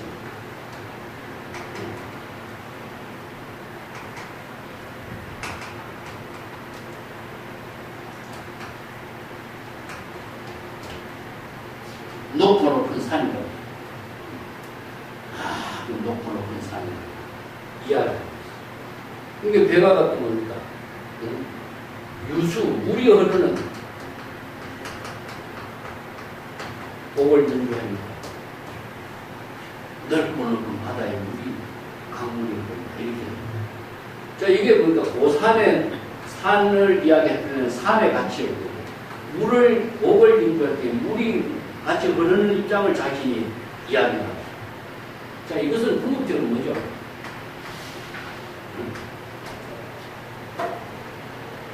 자신이 중생심의 세계를 가지고서는 지연함을 이룰 수가 없습니다. 각자 자기의 생각이 다르고 마음이 다른 것을 어떻게 지원관계를 해요? 자, 고산이라든가 유수라든가 하는 것 자체는 자연 그 자체잖아요. 그래서 이제 고산 유수라고 하는 것 자체는 우리들이 자연의 본심을,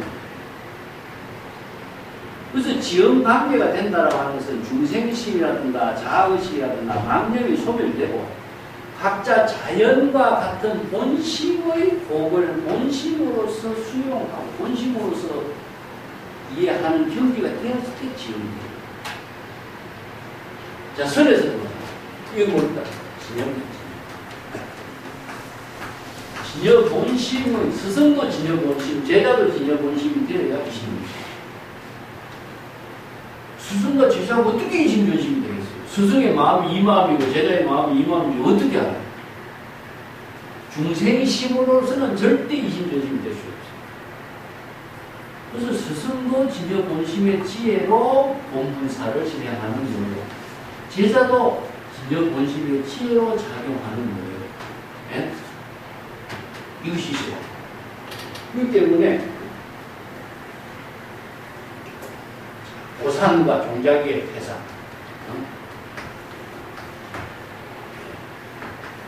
물이 흐르는 동안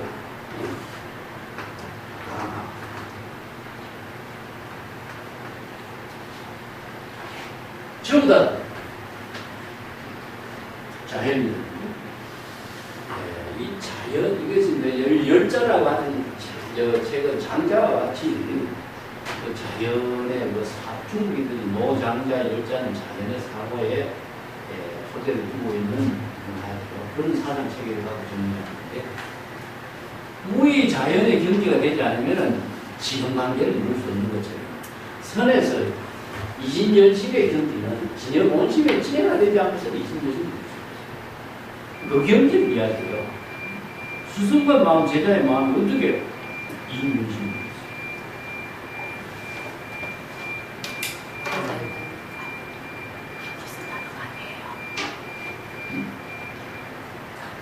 배터리. 네.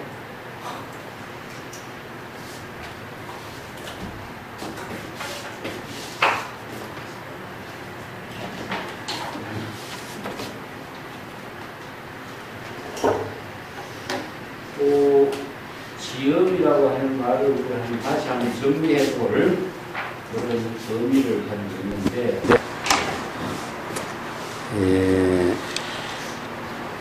타운 시시로다. 그래서 주장자로 치면서 이것이 거대이고 이것이 거대이다. 여기서 이 말도 이 차고도 참 어려운 차고인데, 똑같이 이것이 바로 거대고 이것이 바로 거대다 이렇게 했죠, 그죠? 이게 주장자로 치면서 하는 말이거든요. 주장자로 치면서 지금 여기 자기 본분사의 묘용 그 자체가 바로 거대의 본래 면목이다 이런 뜻이 그죠? 그것을 대상을 두거나 다른 존재로서 존재하는 것이 아니라 지금 여기 자기 본분사 일 그 자체가 자기 본래 면목이다 이런 뜻입니다. 우리가 시부도에서 소를 찾아로 명칭을 하지만 나중에 소를 찾고 보니까 어떻습니까? 소도 자기가 없어지죠, 그죠? 그것이 대상으로 남아있을 적에 나니까 도중의 일이라 그래. 수행 도중의 일이고, 수행 도중의 일하고 본분사의 일하고 차이는 무엇이냐 하면은, 본분사의 일은 무엇이냐 하면은, 시부도에서 맨 마지막에, 뭐죠? 저자거리에 나가는 거지, 그지? 저자거리에 나가서 자기 갖고 있는 물건을 베푸는 일이 본분사 일이고, 목동이 소를 찾고 이렇게 그림으로서 이렇게 나타나고 있는 일은 도중의 일이다. 수행 도중의 일이다. 아직까지 본분사의 묘용을 펼칠 수 있는 능력이 준비 과정이다 이 말입니다. 준비 과정.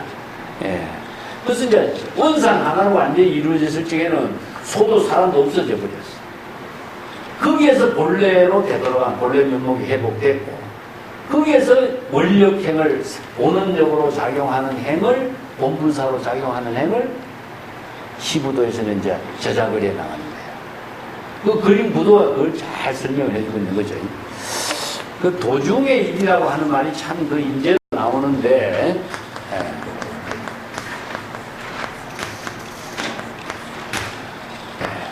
이게 가사와 도중이란 말씀입니다. 가사와 도중. 가사는 자기 집의 일이고 도중은 뭡니까? 수행이죠.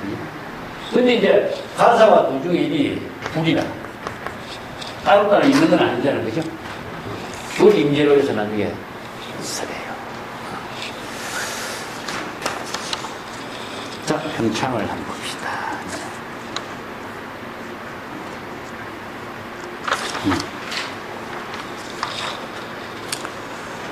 15쪽입니다. 임재선사는 다음같이 썼다.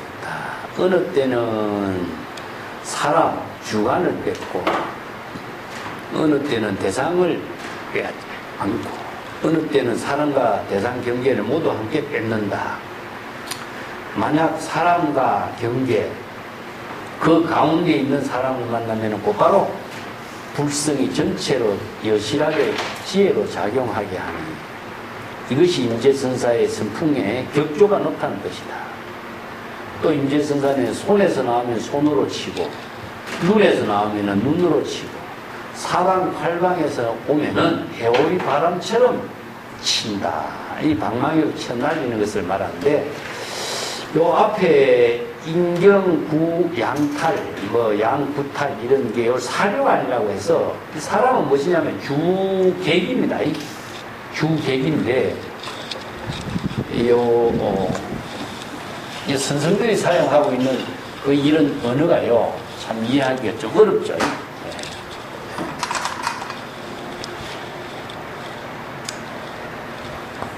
인경 주객 자타 이런 언어를 써요. 이걸 뭐냐면은 우리가 15도에서 이걸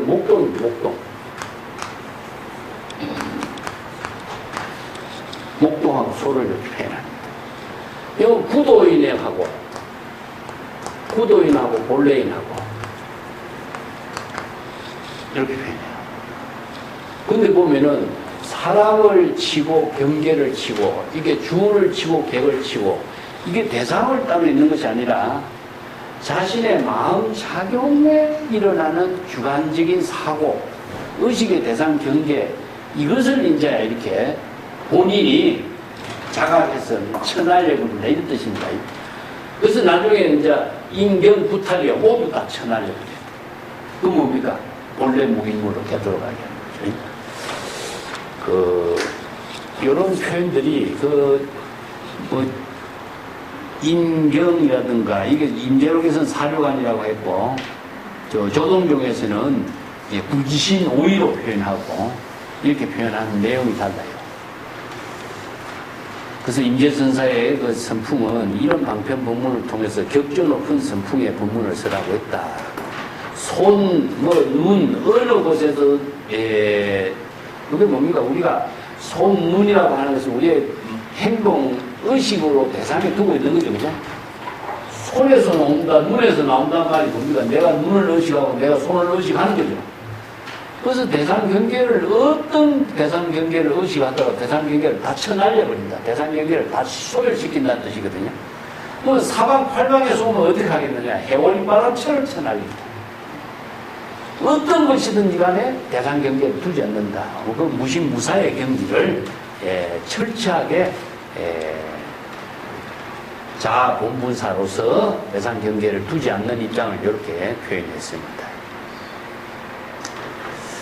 자, 그 밑에 그 임재록에 나오는 15쪽 맨 밑에 구절 한번 봅시다. 여러분, 그대들은 불법에 개합된 견해 안목을 체득하고자 한다면은, 안목 없는 선생들의 잘못된 지시에 속각되지 말고, 인업이라 그래, 인업. 이게 안목 없는 사람들이 하는 말에 혼란을 일으킨다. 이걸 인업이라 그럽니다. 그러니까 우리가 얼마나 많은 사람들의 잘못된 말에 우리가 속박되어서 잘못된 사고로 평생을 사느냐 이거죠. 임재는 이걸 철저하게 말해. 인옥이란 말씀입니다. 인옥과 경옥이란 말씀이에요. 예, 참 재미난 말씀입니다. 인옥과 경옥이란 말씀. 사람들이 이런저런 법문을 하는데 헤매고 있는 것을 사람들의 혼란을 시킨다 이거죠.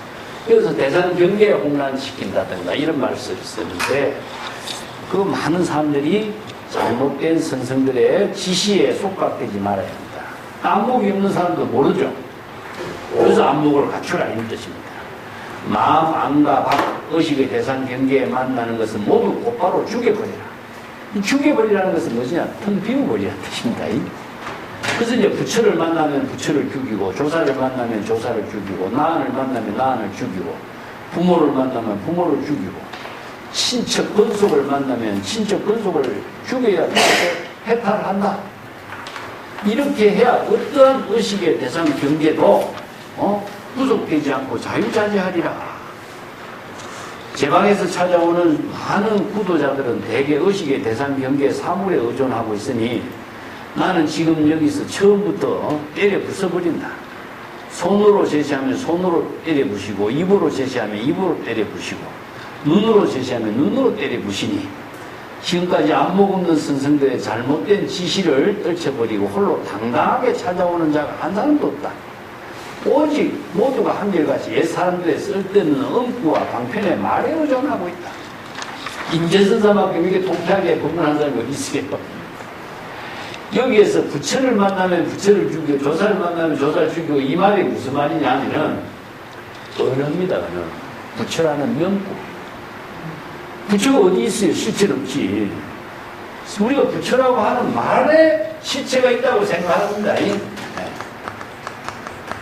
부처라고 하는 말에 부처가 실체가 있다고 생각하는 거예요.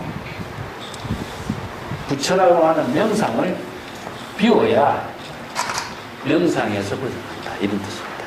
그래서 이런 임재가 이런 말 하는 게 이렇게 부처를 만나면 죽이고 조사를 만나면 죽이고 이런 말 쓰니까 나중에 주자가 이 임재록의 본문을 보고 굉장히 비판을 해요. 이런 본문이 이런 말이 도대체 어디 있느냐 이거죠. 세간에서 볼 적에는 이거 황당무계한 말이죠. 왜 그러냐? 윤리적인 가치관으로 이 글을 보니까 황당무계한 거예요. 이게 정법의 안목으로 수행하는 선의 법문을 세간의 윤리적인 가치관으로서 이 글을 보니까 이건 이해가 되지 않는 거죠. 그래서 한국 불교가 이 모양입니다. 왜냐? 경전이나 어록의 법문을 세간적인 지식과 상식으로 자꾸 접근해서 이해해보자. 그러니까 이게 괴리 현상이 심각하다 이거죠. 내가 볼 적에. 그 어느 분야든지 간에 그 분야의 전문적인 용어라든가 사상체계라든가 수행체계라든가 이게 있는데 그걸 무시하고 접근하고 있다 이겁니다. 이 점이 불법 공부하는 사람들의 기본이 기초적인 교육이 난 잘못됐다. 이게 경전의 본문을 무조건 무시하고 언어로 접근해서 이해해버리거든요. 그 세간적인 상식으로 이해하는 언어로 접근하니까 그 언어로서 다 해석해버리니까 법의 생명으로 작용하는 본질이 다 없어져 버렸어요. 그래서 생긴 부작용입니다. 예를 들어서 부모 미생 이전에 본래면 뭐 이란 말 쓰죠. 글자도 해석하면 어떻게 합니까? 내가 부모의 몸을 받기 전에 과거 전생에 내 본래 면목, 이거 영혼 같은 본래 면목이 되겠죠. 그런데 모든 학자들이나 많은 불교인들이 그렇게 이야기하는 사람이 거의 많죠. 다 그렇게 이야기해요. 저 불법으로 공부하는 것이 아니라 자기가 아는 지식으로 공부한 거죠. 이렇게 자기가 아는 지식으로 언어로 이해해서 불교를 다 강의하고 이야기하니까 이렇게 경전도 그렇게 번역하고 어록도 그렇게 번역하고 그러다 보니까 뭡니까? 호박 혼란이 이렇게 지금 한국 국에는 그 상태가 됐습니다. 지금. 내가 볼 적에. 그래서 이런 언어는 자, 임제가 어떤 방편 법문으로 제시했는가를 바르게 이해하지 않으면은 부작용, 오해, 여러 가지 문제가 일어납니다. 자, 16쪽에 봅시다. 이루는 황제시대 사람으로 백리 밖에 가을 바람에 날리는 새틀 것을 볼 수 있는 눈이 밝은 사람이니 임재선사는 방망이 끝에 정벌에 눈이 있어 밝기가 이럴과 같다 흐린 반점이 가린 것도 용납하지 않았다. 이것은 영어나 토끼의 발자취를 썰어버릴 뿐만 아니라 도리어 능히 잉어를 용어로 변화시킬 수 있는 신통한 능력을 부족하고 있는 것이다. 자, 여기서 여우와 토끼의 비유는 원주와 전자죠. 예, 이 사람들을 방망이로 쳐서 자각하고 아픈 것을 자각하고 자신의 허물을 자각하고 다른 전법의 안목을 부족할 수 있는 법문을 제시했다. 그런 뜻이죠. 황하의 잉어가 우문의 세 단계 폭포를 뛰어오를 때에 우레와 번갯불로 잉어의 꼬리를 불태우고 용이 되는 것이다. 임재선사의 방망이와 일할의 과함이 신속하게 성기의 지혜로 신통하게 작용하는 것도 이와 같은 경지다. 그래서 임재의 방망이 법문을 자, 황하가 우문 삼단폭포를 뛰어오르는 것처럼 그 원주나 전자를 바로 부처의 지혜를 이루게 하는 법문이었다. 이렇게 해석합니다. 요 이제 이루의 이야기, 뭐 이것은 장자천지편에 있는 이야기인데 장자에는요 수없이 많은 고사가 등장합니다. 근데 여기에 등장하고 있는 고사들은요 장자라고 하는 그 사람의 작품이에요, 작품. 그렇기 때문에 역사적인 인물로 등장하는 건 아닙니다. 거기에 등장하고 있는 장자에 보면은요 공자가 제자들하고 자주 등장해요. 근데 장자에 등장하고 있는 공자와 제자들과의 대화는 장자가 만들어내는 픽션인 것이지 역사적인 공자와 제자들의 이야기 아닙니다. 공자와 제자들의 이야기는 노르에 있어요. 근데 장자에서는 공자와 공자 제자들 등장시켜서 대화로 그렇게 만들어낸 것은 장자의 입장에서 주장하고자 하는 말이에요. 이걸 우리가 이제 보통 잘못해요. 삼국지하고 삼국지 연의하고 착각하는 것 같아요. 삼국지 연의는 명나라 때 만들었잖아요. 그죠? 나간중에 의해서, 그죠? 근데 삼국지 연의를 삼국지라고 하는 실제 역사하고는 다르거든요. 그 실제 역사의 삼국지를 가지고 삼국지 연의를 만들었지만은 우리들은 삼국지는 모르고 삼국지 연의만 보기 때문에 이걸 실제 역사를 보는 거랑 마찬가지예요. 그와 똑같은 이유가 뭐냐. 원효라고 하는 소설을 보고 원효의 실제 역사의 인물로 보는 착각하는 경우가 많잖아요. 그런 경우가 많아요. 그런 점들이 우리가 자료를 잘못 이해해서 생기는 부작용입니다. 자, 16쪽 밑에 봅시다. 17쪽을 넘어갈게요. 임재종에서 선지식이 구비해야 할 7가지 방편의 도구가 있는데 중생심의 번뇌 망념을 죽이는 칼, 살인거죠. 부처의 지혜 작용을 되살리는 칼, 활인검. 이 그 가운데 포함되어 있다. 그래서 살인도 활인검을 선지식이 부족한 방편 지혜의 능력입니다. 부산 원광 원록 선사가 선문에 16가지 과제를 적어서 투자의청 선사에게 개송을 짓게 자기 제자입니다. 그 개송에도 중생심 망념을 죽이는 칼을, 부처의 지혜를 살리는 칼을 제시하고 있다. 여기가 부산 원광 원록 선사가요. 이제 부산 선사라고 하는데 이분은 인재영 스님이고 투자의청 선사는 조동용 스님이에요. 그래서 이게 조동용 번맥이 아주 묘하게 돼 있어요. 그래서 이제 부산 선사가 이제 임재룡 성녀지만은 조동룡의 선지까지도 같이 개성을 해요. 그래가지고 나중에 조동룡의 선지를 투자의청에게 전해요. 그래서 조종종의 종맥을 이어줬다. 이런 이야기입니다. 그래서 이분이 유명한 사람이에요. 예. 부산 원감선사의 바둑으로도 유명한 법문했죠. 적수지형도 이 부산 원감선사의 법문이죠. 적수지형도. 또 칠사수신이라든가 이런 것은요, 임재종에서 장군이 장군이 갖추어야 될, 전쟁터에 나가는 장군이 갖추어야 될, 장군 칠사가 있어요. 뭐, 내가 적어놨습니다만, 활도, 화살, 칼, 갑옷, 투구, 뭐, 창, 이런 것인데, 여기에 비준을 두어서, 임재장군 방편의 구족은, 지혜는 무엇이냐?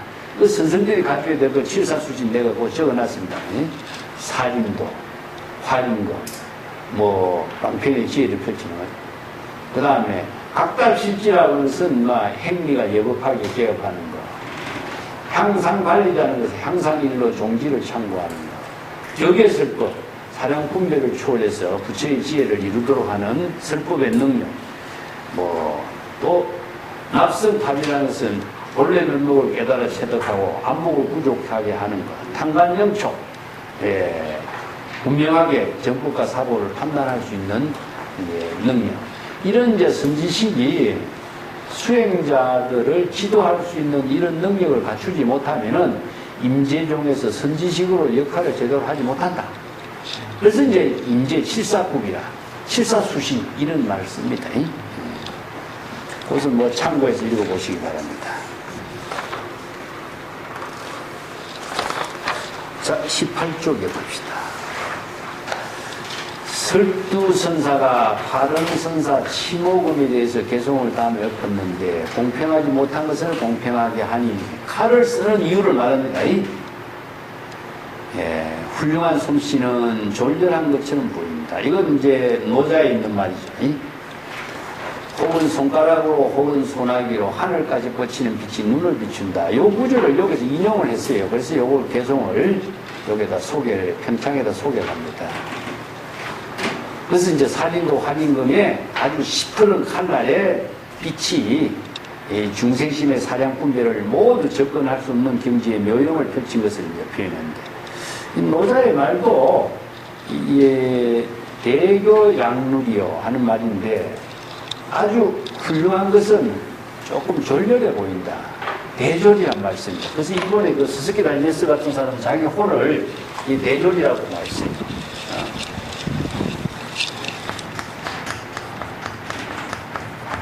자기 이름을 씁니다. 스스키 쇼타로라고 하는 이름인데 자기 호를 대졸이라고 해요. 나는 보잘것없는 사람이다. 자기 스스로를 굉장히 낮춘 거죠, 그죠? 근데 이분이 참 겸손하고 절대 드러내지 않고 자신의 어떤 걸 참 조용조용하게 자기 그 연구하고 학문하고 자신의 수행 생활하고 이렇게 평생을 살아보네요. 그게 이제 선에서 이야기하는 천대형이라, 하심형이라고 하죠. 근데 이 졸자를 썼습니다. 대졸이라고 했어요. 자, 그 19페이지 봅시다. 18쪽 밑에 봅시다. 송옥 지은 대원부의 네모난 땅에 가마를 삼고 둥근 하늘을 덮개로 삼고 굽은 활을 당겨서 부상을 향해 쏘고 긴 칼에 비천 하늘 밖으로 비추니 이렇게 이제 시를 엎었는데 어떤 수행성이 어떤 것이 치모입니까? 이렇게 물으니까 이제는 위험한 일이고 위험한 일이다. 조심해야 한다. 조심해야 한다라고 하는 말은 중생심으로 사량분별하는 경지가 되어서는 열애의 경지가 됩니다. 이런 말이죠. 그대 들어보지 못했는가? 덕산선사의 진한 식초 맛을 먹어본 사람은 그 진한 식초의 신맛을 알고 한다. 임재선사의 방편지에는 황백선사에게서 나왔지만은 전래되면서도 전혀 약해지지 않았다. 이게 뭡니까? 점점 더 강해졌다 이런 뜻이죠. 그죠? 그래서 황백선사에게서 그 법문을 전수받았지만 황백선사보다 또 차원이 더 높은 법문을 제시했다. 이게 뭐 제자가 스승보다도 더 뛰어난 안목을 갖추었을 때 법이 그 스승의 뜻을 덕을 격감하지 않는다. 그 말 같습니다. 주간 사규선사가 개성을 엎었으니 얼굴에 3번 주먹으로 쥐어갖고 뺨을 손바닥으로 7번 때렸지만 온 대지의 사람들은 모두 아픔도 가려움도 느끼지 못했다. 오직 한 사람 아픔을 느꼈으니 아직 여전히 의사의 치료를 받고 있으니 그대 들어보지 못했는가. 임재선사가 마치 쑥다발로 쓰다듬는 것 같다고 한 말. 즉 황교선사에게 방망이를 두드려 맞고서는 한 말이 뭐냐. 나는 쑥다발로 두드려 맞은 것 같다. 이 쑥다발로 두드려 맞다는 것은 중국의 속담에 어린아이들이 무병장수하도록 쑥다발로 쓰다듬는 걸 말합니다. 이걸 이제 쑥다발로 두드려 맞은 것과 같다 이렇게 되었는데 임재선사가 황백선사에게 지도를 받았을 때 방망이를 3번 두드려 맞았죠. 그죠? 그렇게 세게 두드려 맞은 그 방망이가 정법의 안목을 깨닫도록 쓰다마주는, 건강하게 살도록 쓰다마주는 것 같다. 이렇게 표현해. 여기 임재록이 있어요. 그와 같이 이야기했는데, 그런데도 천하의 많은 수행성들은 뭡니까? 그렇게 때리고 해도 아픔도 가려움도 느끼지 못한다. 아픔도 가려움도 느끼지 못하니까 자신의 과오를 알지 못하니까 자기가 변화를 못 시킨다는 것입니다. 아파야 아픈 줄 알고 아프지 않으려고 해야 되는데 아픈 줄 못 느끼고 가려운 줄 못 느끼야 발심 수행을 하지 못하고 안목을 갖추지 못한 수행성이 천하에 이렇게 많다. 이렇게 비판하는 거죠. 저 임재선사의 그 방망이 때린 이야기는 쑥다발 때려주는 것은 내가 19페이지 맨 밑에 보고 내가 제시를 했으니까 한번 읽어보시면 됩니다. 자, 오늘 여기까지 할까?